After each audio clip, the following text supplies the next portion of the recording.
I'll just be blunt here. There's a lot of nonsense taught about manifestation. It's just not about technique.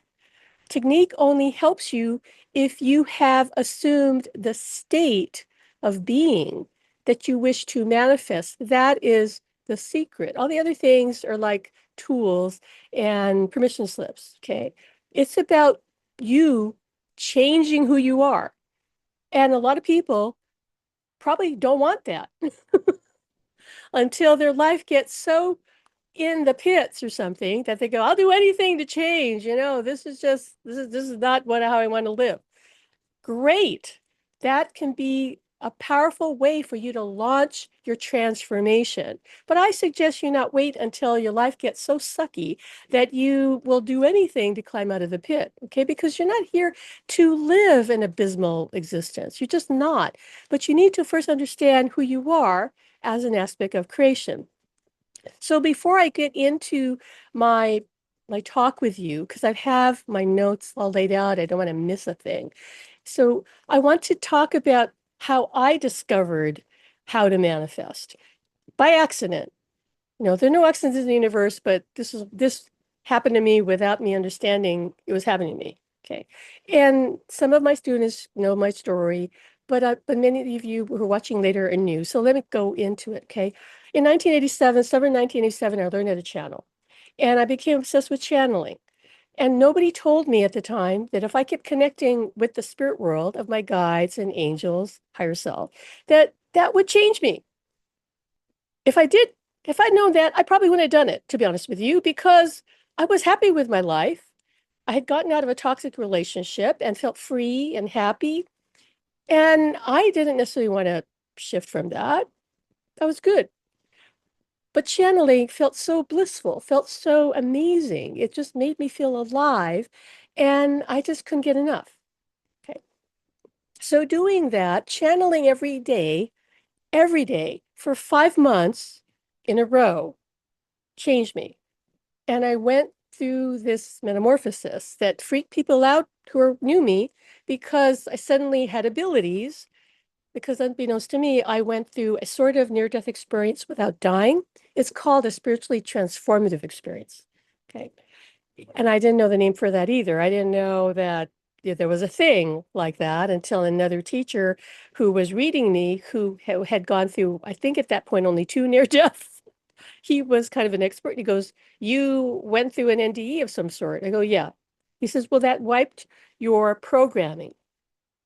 And that's why you became a new person. I said, yeah, I felt very different afterwards. So since that experience, I've kind of been passionate about figuring out how to give other people a similar NDE, near-death experience, without dying. Because let's face it, the dying part, that's unpleasant to say the least. Some people who have NDEs come back very damaged physically, even emotionally. I know because I've met them. Okay. So it's not really something you want to manifest for yourself. Okay. And you don't have to, but you do need to learn how to become the person who is already right now living in the reality that you prefer, because that does right now exist. And we're going to dive into that today. But that in a nutshell is my story, how my whole life changed. I went from being a cocktail dinner server in a popular Honolulu eatery that no longer exists. And in a year, I developed a client base. I was doing readings. I was teaching. People were coming to me saying, I know you're my teacher. And I said, what are you talking about? And I just started to channel for people. Okay. And that literally did change the course of my life, leading me to meet my husband, Alan, who's a psychic medium, and the rest, unfolded. But all that taught me that if I just knew that everything was going to work out, it worked out. Because when all my support system was pulled away from me when I went through my awakening, except for a few things that were key, but my luck couldn't work anymore. My friends, a lot of my friends, I lost them because they thought I was crazy for doing what I was doing. This was 1987. Not everybody was channeling. This was a new thing. And I was manifesting things that even I was stunned at. I manifested people reaching out to help me. I manifested my ex-boyfriend saying, I heard what you're going through. I getting the message.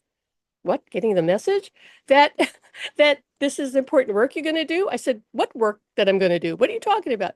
I want to support you because you helped me so much in our relationship. So he supported me by giving me $1,000 a month for almost a whole year, which was more than enough for me to support myself. And I manifested living in my parents' home for free.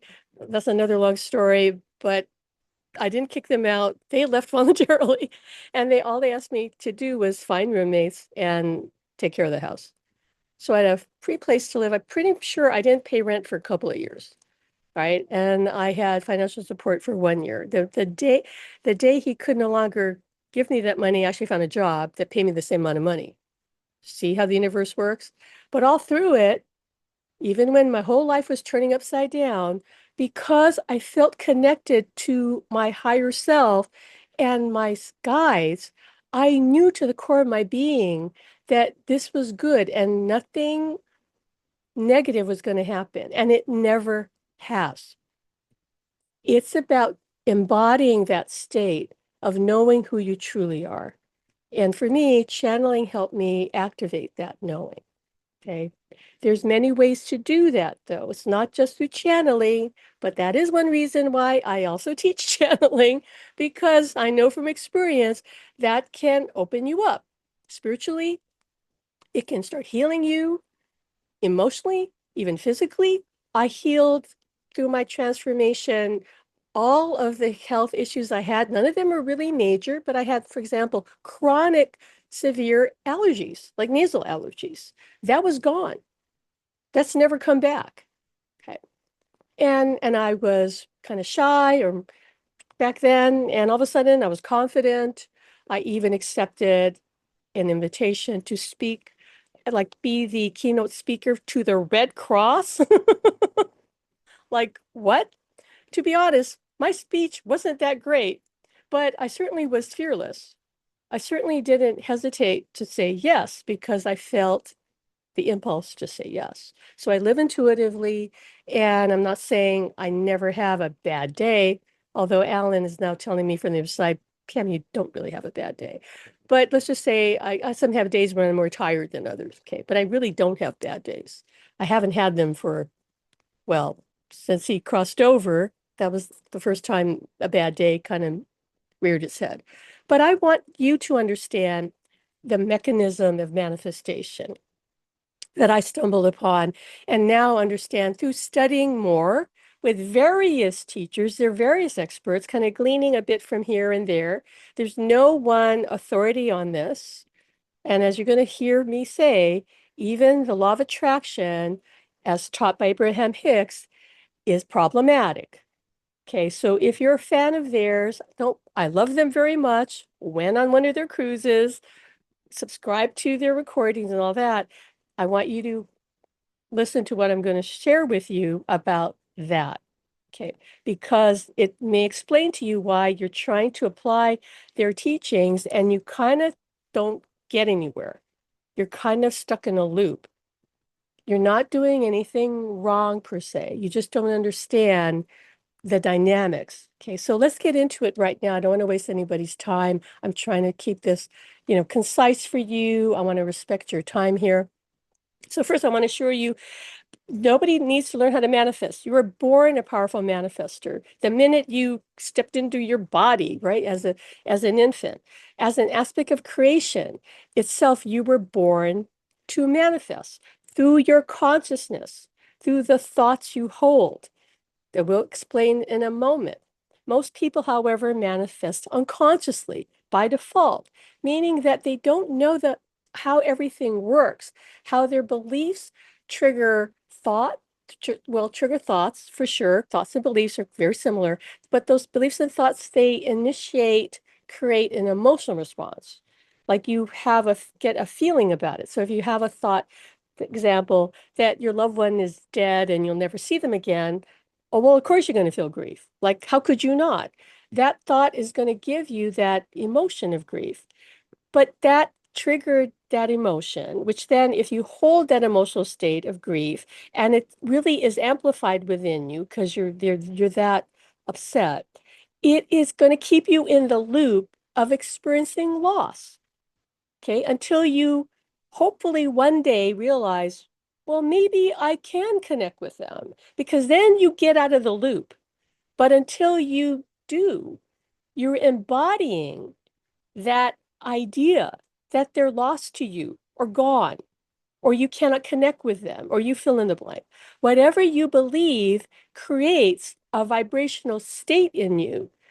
And if it's accompanied by strong emotion, right? Not just a random thought that you don't feel anything about when you think that, and you know what I mean, but something that's a very, very meaningful idea or thought or belief for you, if it brings up strong emotion, you're launching that into your reality.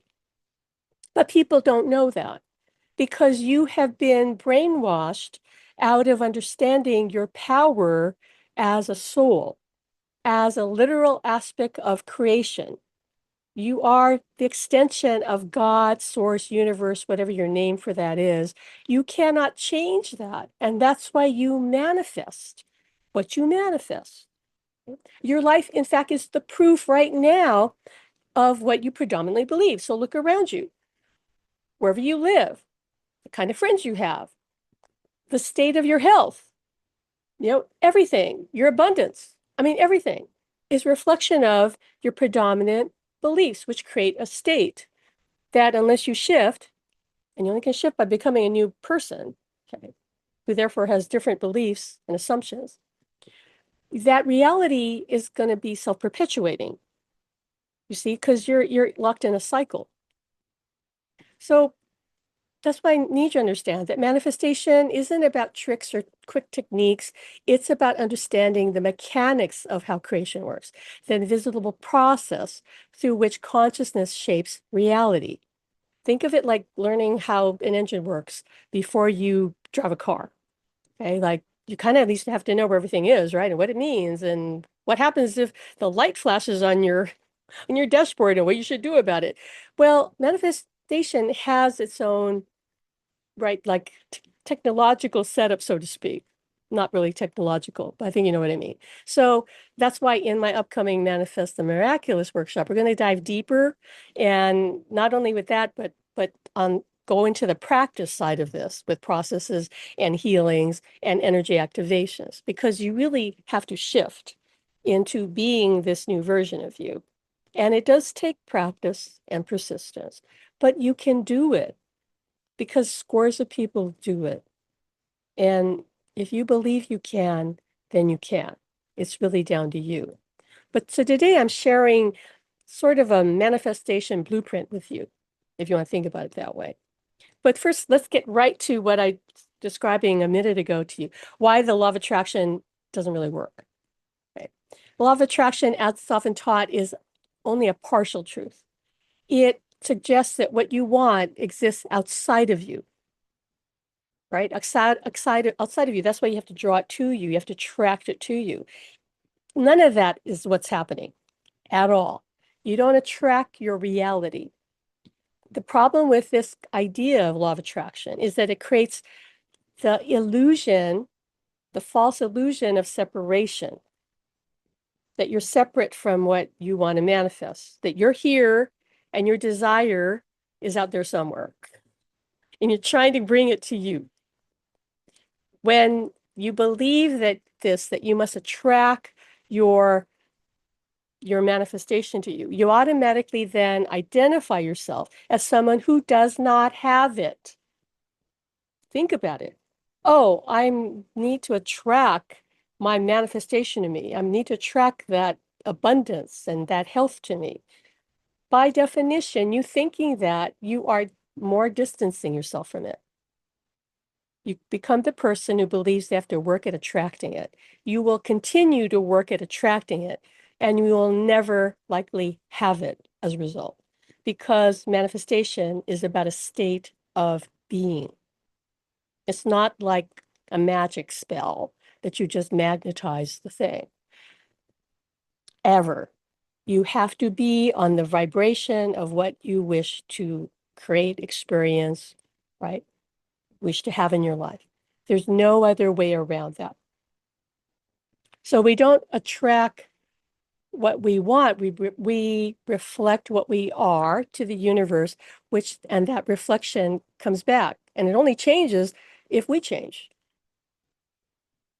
You understand? And that's because your external world is mirroring your internal identity. And that's why you remain in the vibration of lack. That's why your reality seems consistent. It rarely changes. You're really surprised. Why? Because you're not changing. I don't mean you don't have things that happen to you that shock you, but it's usually quite consistent. And you know that. You look at your life and you go, yeah, there's a pattern. I have a pattern. The patterns you can identify mean, yes, I have very fixed ideas and beliefs about this thing, whether it's money or your health, you name it. Okay. But this misunderstanding that I'm talking about is why, people are so confused and they're trying to use techniques like vision boards, affirmations, and still nothing happens. I'm not saying those don't work. They do work, but they more like complement the shift you've manifested. They're not going to do it by themselves because what you need to do is shift to that new state of being. If the affirmation convinces you, sort of brainwashes you into believing and feeling like you're healthy or you're rich or whatever, then fine, it's done its job. But it's not the technique itself. It's that you've somehow managed to get into the feeling state. And this is the kicker. This is the second part. You stay there because some people can get into that state, but then they just as quickly come out of it. Like they just like reverse course. Okay. That happens a lot too. If you go to manifestation circles and you hear people talking, that's a common complaint. They go, yeah, I attained this embodied state of abundance, for example, but then it fell apart.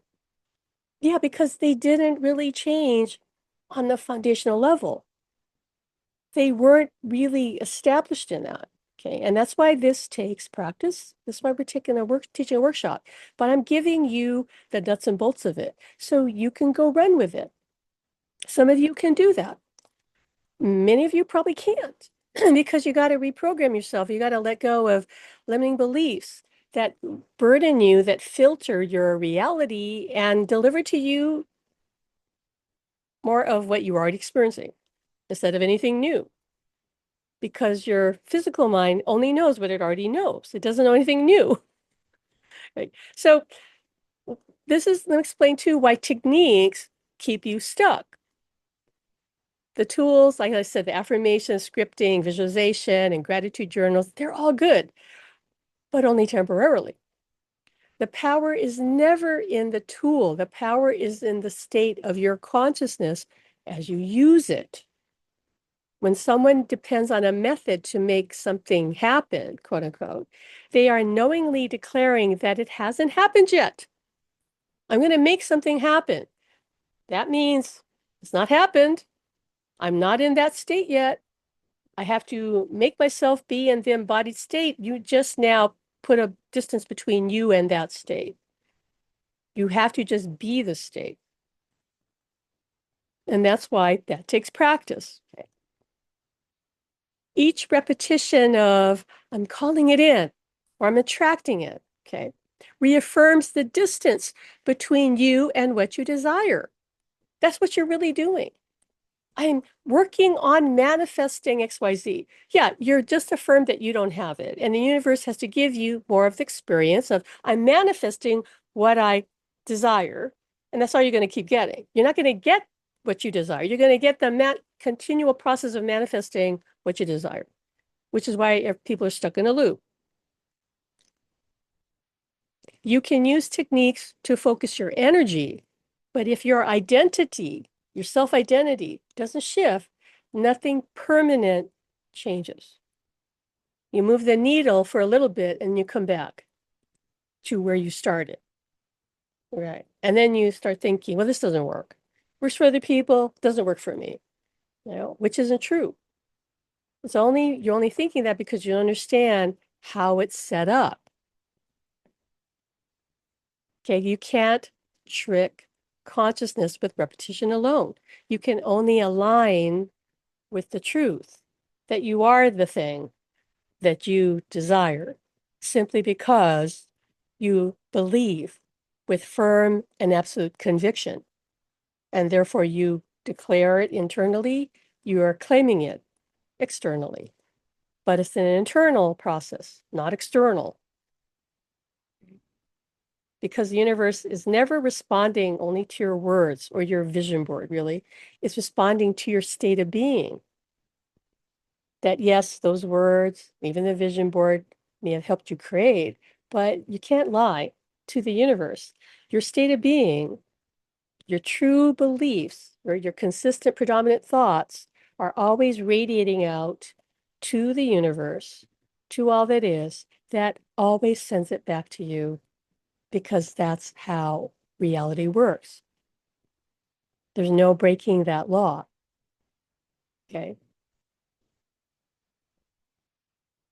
So certainly, as I said, there are times when affirming might trigger change, but let's be clear, the only reason that happened was because the person found a way to embody that new state. All right. Now, here's the truth that most manifestation experts either don't understand or fail to emphasize. It's about embodiment, not techniques. Okay. You manifest from your state of being, not from your list of practices, ever, never. Embodiment means fully inhabiting the identity of the version of yourself who is already living the reality that you desire or you say you prefer. It is not pretending or acting as if you have it. Okay. That may get you a little bit ahead, but it comes down to you just being. When you embody love, abundance, or wellness as your natural frequency, life has no choice but to mirror that certainty back to you. It's reading your certainty. Right now, you may be certain, I don't know, that you're sick. Like, I know I'm sick. I know I have no savings or something.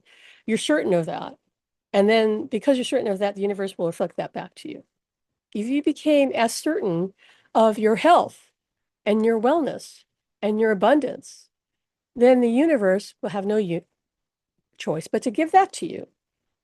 But the key is you have to believe in that first to inhabit the state, even without external evidence of it, because the evidence comes later. In a way, although teachers don't always say this, but it's my perspective. It's kind of like the universe, our higher self is testing us, testing our faith. Do you believe? Do you know who you are? Because if you know who you really are, you would never not believe in your power to have what you say. And even if it doesn't come to you, you would still see that as something positive.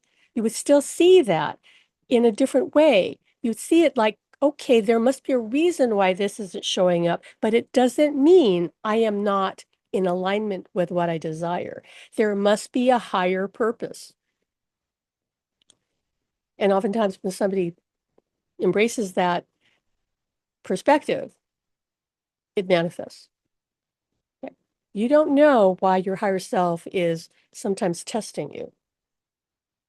And when I say your higher self, really, that's you. That's you testing you. It's not God. There's no external God or authority figure bestowing blessings or, you know, making things happen for you. No, you're the higher power, people. You've been lied to by religion because they co-opted your power because they wanted control and abundance and power. And so they took yours, but you're reclaiming it now. So once you stop checking, comparing, and impatiently waiting, like saying to yourself, oh, when's it going to come? When's it going to come? Because you already know that it's done, even if it's not visible. You stop looking for the reflection to change because you've already shifted the source. within you, right? You don't, when you look in the mirror and you see your hair is messed up, you don't comb the mirror, you comb your own hair. You're the one internally that needs to change. And then the outer reality will reflect it. It's law. So you could call this, it has been called, the law of knowing, in which reality reorganizes itself around what you know to be true about yourself and the world around you. You create it all. You are living in your own reality bubble because you are an extension of all that is. So the idea of attraction implies distance. Knowing is possession. I know I am profoundly psychic. I know I hear my husband from the spirit world. I know I'm abundant and will always be. I know I am guided by my higher self, and I hear the call of my higher self. You get to claim what you want. But if you don't know it to be true, must find a way to come to that state of knowing. Neville Goddard calls it law of assumption. Same thing. It's also called the law of all. You could also call it the law of one, as channeled by Bra, the Ra channelings. Same thing. It's all one. If you're part of the oneness, then you are creation itself embodied in you. So you can move mountains. You are the God of your own universe. And so is everybody else. Doesn't make you better than anybody. It makes you equal to everybody. The one thing, here's the one thing that you need to do to manifest your dreams. So I want to tell you what is the one thing. I kind of already explained to you, this go a little deeper. All manifestations condenses into a single act. Just one thing. Know yourself as a person who already has it. Know yourself to be the person who has your dream, who's living your dream. Not hoping, not wishing, not trying to believe, no trying aloud. If you try to do something, you only continue to try because you're putting out the frequency, the energy of trying. So no trying, only having. The instant you accept something as true in consciousness, your world begins to rearrange to reflect it. The challenge many of you face is you understand that, so you start doing that, right? Really believing that. And then you keep checking and go, well, it's not here yet. And then you kind of go back where you started because you keep checking, not saying it's there yet. So you start doubting it and you go back where you started. You have to be single-minded in your focus and never waver. So this is why this process of really learning how to manifest your reality the way you prefer leads to a spiritual awakening. How could it not? Because you're learning to master your physical mind, which is filled with doubt, which is filled with, anxiety, which is really wired with survival instincts and doesn't like change. You're learning to rise above it, not negate it, because you need your physical mind to function in 3D reality, but you're learning to free yourself from that negative thinking. And that's what's going to raise your frequency. That's what's going to open everything up for you because you realize I can have whatever I say I can have. There's no limit but me and whatever destiny I myself created. Okay, because you did set up certain things, certain events, certain people you're going to meet. You're the one that crafted all that. That wasn't self-imposed on you. I mean, you self-imposed it, right? It wasn't put on you. You decided. So if there are boundaries you come up against, you understand as a soul, well, I must have set that in place. It's all good. So I don't worry about it.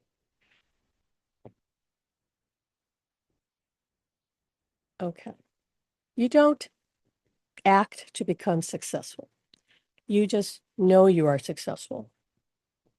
You don't act to have connection across the veil or have spiritual abilities.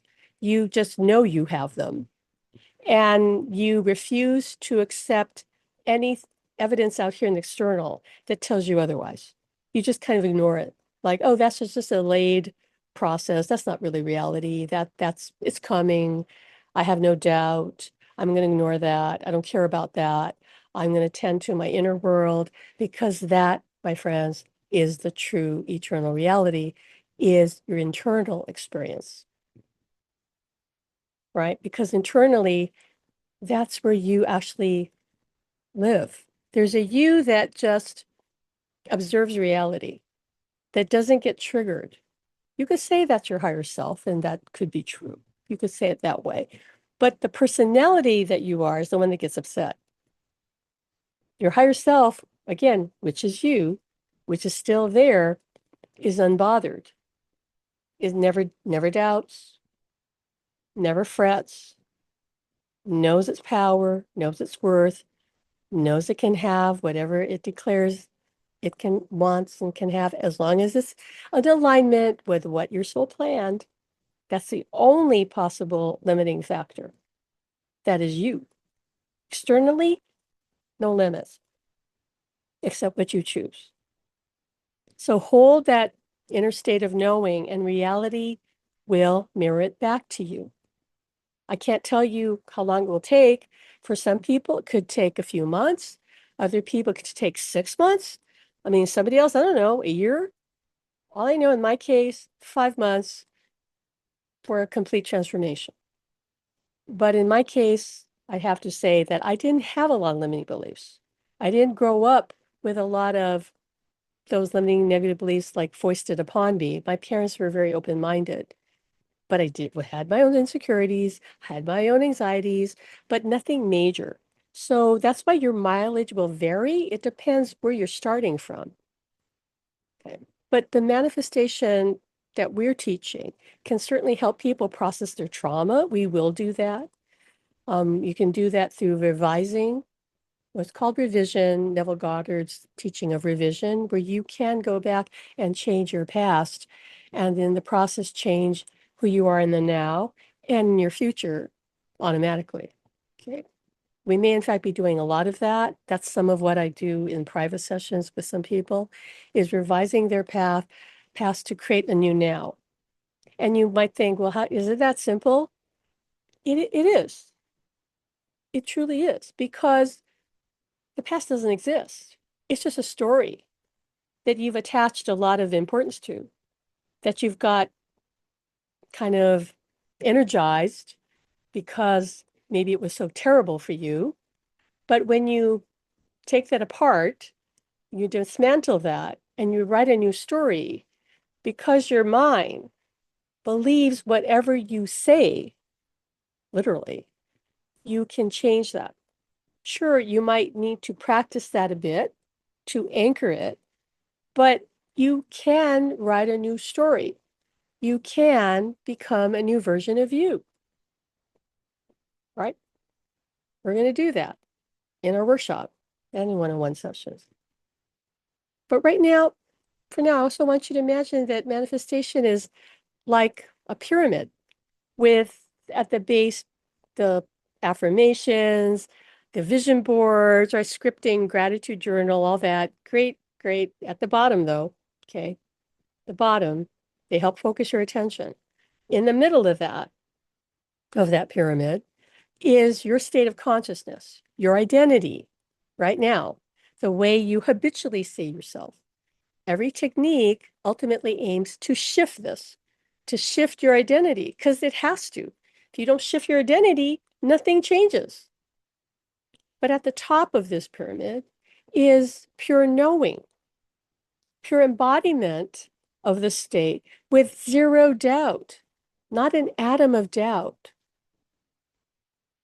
Knowing means your consciousness has accepted something as true. So there's no trying, no wishing, just absolute certainty. You must become as sure of your preferred state of health, whether it's health, love, abundance, spiritual connection. You must be as sure of it as you are of your own name. To where if somebody argued with you, and said, "Oh, you don't hear your loved one," or "You're always going to be poor," you look at them like they're crazy. Like, are you out of your mind? Just like you look at them if they were crazy, if they called you by a different name, say, "Well, that's not my name. That's not who I am. You don't know who I am." You have to get to that degree of certainty. And you can. You can. We're going to teach you how to do that. So techniques don't work because you need to enter the feeling of the state you prefer, right? Talked about that. And you must persist with thinking and believing as this new version of you to anchor yourself there. If your consciousness doesn't accept the thought, "I am beautiful," or "I'm wealthy," as truth, then no amount of repetition can override your disbelief. However, once your awareness identifies with that truth, your new reality will follow. So see, the power is not in the technique, it's in what your consciousness accepts as real. For you can only manifest from your dominant identity. You can't affirm abundance for 10 minutes a day and then spend the rest of your day worrying about the bills you have to pay.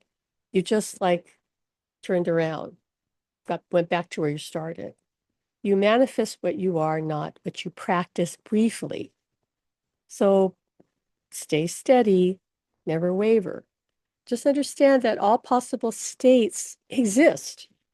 You don't create them, you tune into them. Think of consciousness as a dial and reality as the broadcast.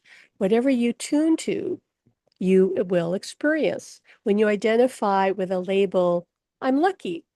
By the way, Alan believed that. He believed he was lucky.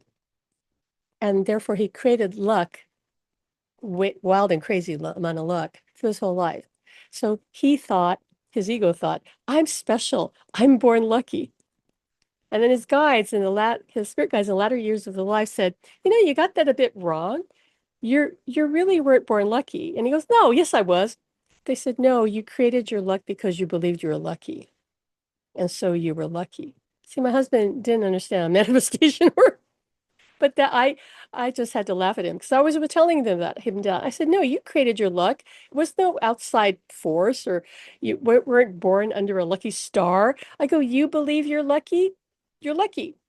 So why don't you believe you're lucky? Why don't you believe you're healthy? Why don't you believe you have your dream life? Because your universe will deliver to you. You just don't believe yet. That's okay. We'll get you there." Okay. So when you identify differently, then your reality will change, right? So here's one of the exercises from our upcoming workshop I'm going to share with you right now. So you can practice this without, even if you don't want to join us. So right now, I want you to do this with me. Look back from the perspective of your future self. Project yourself right in the future. So your future self has manifested their dreams. And from that perspective where you are, I want you to say to yourself, "I remember when," right? Let me give you an example. "I remember when I used to doubt my psychic abilities." Or, "I remember when I used to be so, so sick." "I remember when my ego physical mind used to run my life." Or maybe you could say, I remember when my mind would never shut up, leave me alone." Okay. This signals to your subconscious that the old state is behind you and the new one is here now, the state where that's just a memory. Like, "Yeah, I remember that. It was so long ago. Isn't it funny that I used to be so negative about others? I remember when I used to be like that. I'm so over it." That's a way to lean into being your future self. Okay, because feeling is the secret. Thought alone doesn't create. It's when your thoughts are charged with emotional feelings that thoughts manifest. So play that out. Fill in that exercise, whatever you want to put behind you. But tap into your future self and see you now as, "Yeah, I remember when. I remember when I didn't believe in an afterlife. I remember when I worked so hard to manifest my connection across the veil. And wasn't that silly? It was so easy, and I worked so hard.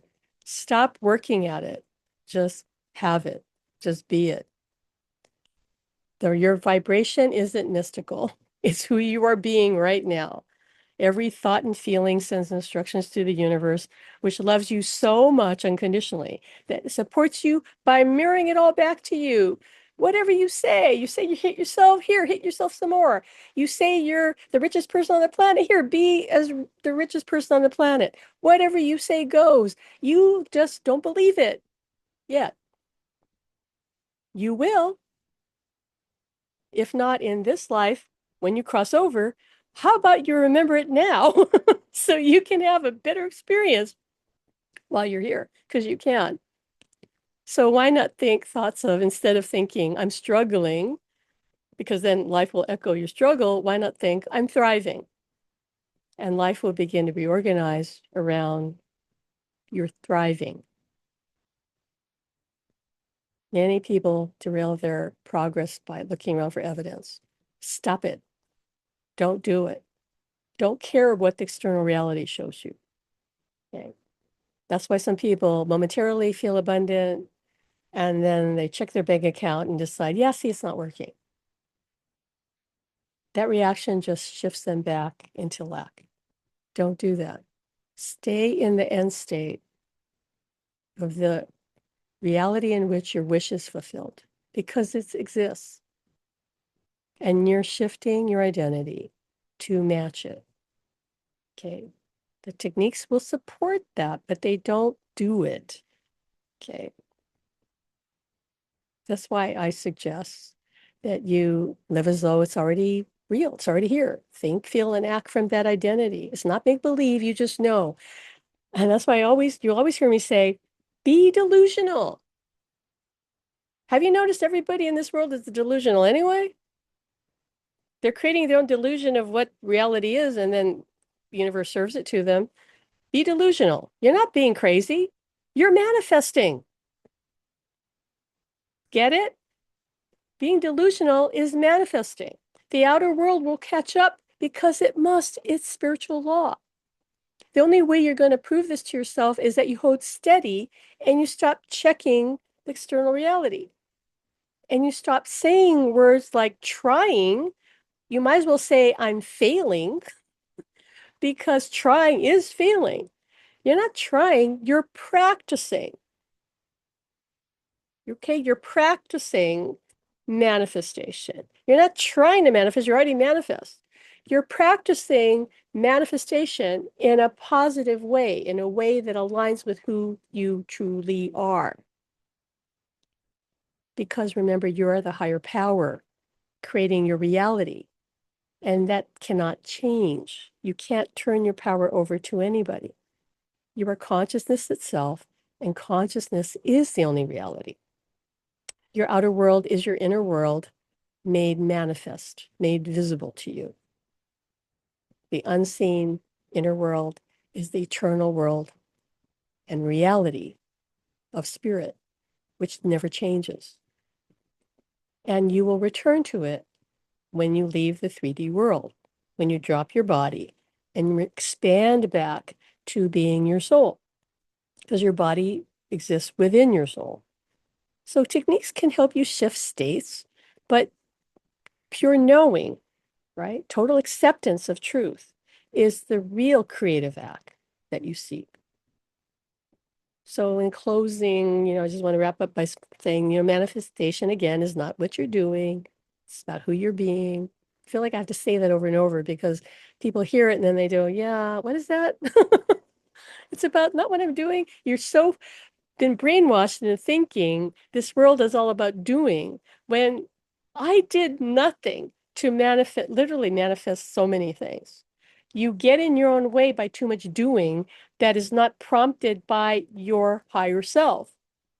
Manifestation, I'm not saying manifestation means you do nothing, but let's just say you do very little, that you're only doing what you feel guided to do, what impulse propels you because you feel excited or curious or fascinated.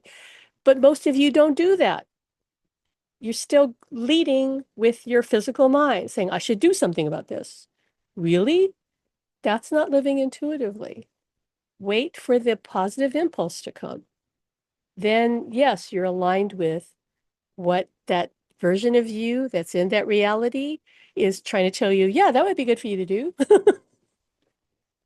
But it's not about running around doing all the things you think you should do because your higher self would never tell you that,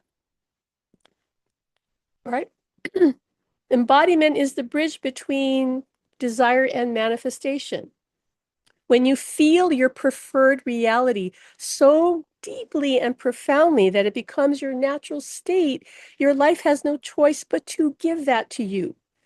And in our workshop, we'll go further into how you can hold that state. We're going to help you hold that state. We're going to record meditations and exercises that you're going to play to hold that state. We're going to work on you energetically. It's going to be a lot for me because we're literally working on you like I've never worked on our students before. Because we really mean it when we say we want to help you become the new version of you, right? We're going to help you dissolve resistance and let your new identity become your default vibration. You don't attract your dreams, right? You become them. You become immersed in them. You live them. And the moment you know that to be true, your reality changes, right? So what we're going to cover in our workshop, a whole bunch of things like the core law of creation, how your sense of self determines what you experience, the mirror effect, why your reality always reflects your inner state, not your outer world. Reality is old news. You're really going to drive that point home to you that your reality, why this is delayed, right? It's like an old recording that's showing up. That if you don't like it, just ignore it. The new recording is on its way because it takes time to come there, but it's on its way. And we're going to talk about parallel realities and help you shift into some of them because every possible version of you already exists, and kind of connecting with those parallel realities are a sign that you are evolving. Okay, you're stepping beyond the boundary of your current self-identity, which, by the way, your identity right now, that's a temporary construct too. So the more fluid you can become about who you believe yourself to be, the more leverage you'll get out of manifestation. Be more flexible rather than fixed and, well, I'm this kind of person with this kind of belief system, with this kind of viewpoint. Let it go. Why not be open and say, I'll entertain other possibilities. I'll see. I'm just going to choose what makes me happy. But we're going to help you identify where those beliefs came from so that you can start shifting them because you get to choose who you believe yourself to be. You're not even who you think you are right now. You can change and be a different person. You, instead of thinking, well, I've always been shy. Okay, well, you can change it and go, I've always been outgoing. I'm going to revise my life story and be a different person. You get to write the script and then live in a new movie of your life. Okay, you're the actor, director, the script writer, you're everything. We're going to guide you to meet your future self in what I know is going to be a powerful guided exercise where you're going to really lock into that part of you that's looking back and saying, yeah, I remember when I struggled. I remember when I was broke. I remember when I was so like unsure of myself. I remember, and now I'm this. Now I'm me, ascended version of me, higher self embodied version of me. Okay. We're going to teach you daily practices like daily assumptions. Begin each day as the version of you who already lives your desired reality. We're also going to teach you about identity shifting. We didn't even talk about that today, but that's a core part of this is helping you shift into the new version of you by literally kind of, not literally, but burning down in a sense, the old version of you. Okay. So do not take our workshop if you are happy as can be with your life and you have everything that you've ever desired. This is not for you. Not for you. Like, okay, well, maybe you would be helped too, but not so much for you. We're going to return you to the 0 point of your identity, like when you're an infant before you got programmed. We're going to teach you about Neville Goddard's technique, SATS, which is a state akin to sleep, which is quite powerful. Some of you will resonate with that, some of you won't. That's okay. But we're going to give a lot to you that you can try. We already talked about the remember when practice and revision. Yeah, we're going to go full on more into that. And we're going to teach you how to create sort of an emotional fuel within yourself using gratitude and excitement to stabilize your state and much more. There's a lot more that I've let's say gathered that I couldn't even put in the description of the course. So there's a lot for me to draw on, but what I've just described is kind of the minimum. Okay. And there'll be time for Q&A. There'll be time to coach you, which brings me back to the now where I would like to coach you now. But first, we want to entertain any questions you might have. Okay. And you can put them in the chat or you can raise your hand, whatever way you want to. But remember, if you raise your hand and I come on video and you don't want to be on video because this might be on Zoom, then close your camera. Okay. But any question about what I just shared? This really is just the start. Okay. We're going all in on manifestation because it's time. I only do what I'm guided to do. I was guided to teach on practically everything before what, like interdimensional relationships, grief, healing with the archangels, uh, on and on and on. Oh, clairvoyance, clairaudience, clairsentience. We are going to teach claircognizance. That is coming. But I'm kind of pivoting away from that, using all that as the foundation to teach you manifestation. Right? You don't have to have taken any of those workshops to take the one we're teaching next week, but they're good to have in your toolkit because trust me, you're going to get more mileage out of them through our teachings of manifestation. You'll get to leverage them better. Okay, I see your hand there, Ray Sylvie. Hold on a second. Melissa says, how does this all work with our personal blueprint in karma, Akashic records? I think I did explain that the only boundary, if there is one with this, is whatever you pre-planned, because there's destiny and free will. Let me give an example.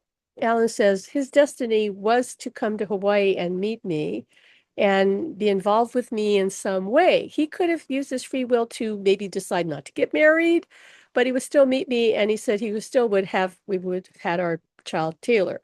Okay, but it could have played out whatever way. But that was his destiny. If it's in your destiny, meaning you set it up, okay, not God, not some other power, you planned it out, then it will happen some way. If it doesn't for some reason, some people, not saying you, some people might decide that they're just going to go home. That's why some people leave this world early. Well, I don't think I'm going to do that now. And so on a soul level, they go, then there's no reason for me to stick around. I changed my mind. I'm going to do the thing. Okay. So you're not locked in per se, but the destiny is going to call you and it's going to be like a magnet, right? So that doesn't override that. But you remember, you have free will built into that. Like, how do I play this out? How do I, as Alan said, how would I be in the marriage? Am I going to be really open and supportive? And am I going to be, as he was, dissociated, kind of selfish? He had different ways he could play the part, but he was going to be in the relationship with me, one way or the other. That was like kind of set. Okay. But you have a lot of leeway.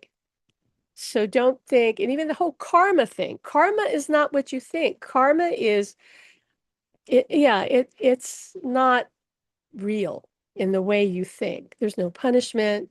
There's no karma only means unfinished business. I'm not finished with learning this. Okay, that's really what it is. The law of creation says what you put out is what you get back. Some people would say that's karma, right? So if I put out negativity, I get back negativity, but it's not karma. It's just the law of creation that says what you put out is what you get back. It can't be any other way because the universe supports you in your negativity or in your positivity. You get to decide. But whatever way you go, and I know some of you would say, I wish it wouldn't support me in my negativity. I really wish it wouldn't support my fear and my negative thoughts, but sorry, it supports you and says, here you go, because that's what unconditional love does. I support you, whatever you choose. I love you and I beam that back to you because that's how existence is structured, to be a reflected mirror to you so that you get to experience your power. If you wasn't set up that way, then you would never experience your power. How could you? How could you experience your power? You would think the universe is just random. There's no power in randomness. There's only power in you being the sole force, the sole creator of your reality.